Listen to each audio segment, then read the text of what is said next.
జర్నలిస్టుల కొండంత ఆశల్ని బుట్టదాఖలు చేసిన ఘనత డిపిఆర్ఓ సిబ్బందికి దక్కిందంటే కేవలం ఆరోపణ కాదు. జర్నలిస్టుల ఇళ్లకు చెందిన అతి కీలక ఫైల్ ఎలా చెత్తబుట్టను చేరింది? అక్రిడేషన్ కమిటీ సమావేశం తీర్మానం కాపీలో ఇన్ఛార్జ్ మంత్రి రోజా, జిల్లాలోని ఆర్డీఓలు, జిల్లా రెవెన్యూ అధికారి, ముగ్గురు పాత్రికేయ సభ్యులు సంతకాలు చేసిన పేజీని ఎందుకు చించారు? కడకు ఇళ్ల స్థలాలు ఇస్తామని 40 పేర్లతో జాబితాను ఎందుకు బుట్టదాఖలు చేశారు? ఎలక్షన్ కోడ్ అమలు జరుగుతోంది.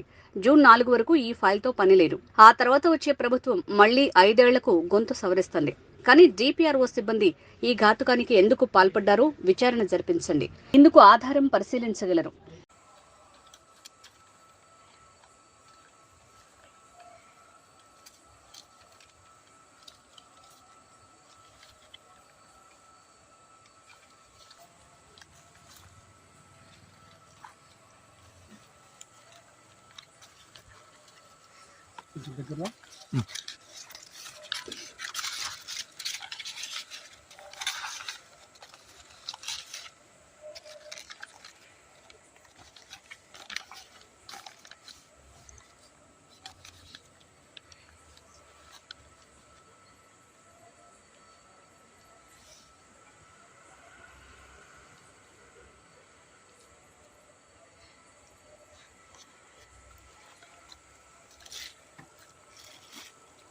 మిత్రులారా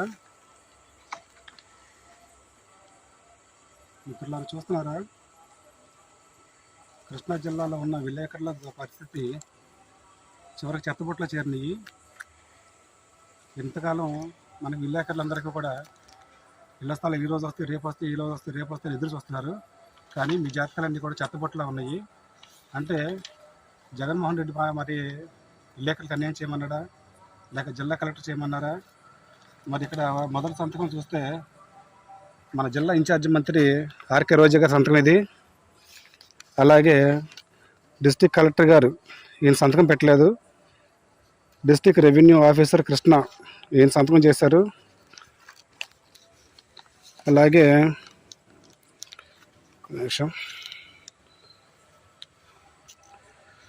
శేషుబాబు సాక్షి ఆయన సంతకం, గణేష్ కుమార్ సంతకం, సతీష్ సంతకం ఉంది. రెవెన్యూ డివిజనల్ ఆఫీసరు, అలాగే revenue divisional officer Gudivada, revenue divisional officer Machilipatnam, PRO Machilipatnam. ఇవి చూస్తే విలేకరులకు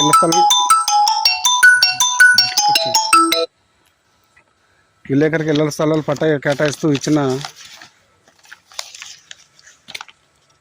అన్నీ చూస్తున్నారు కదా.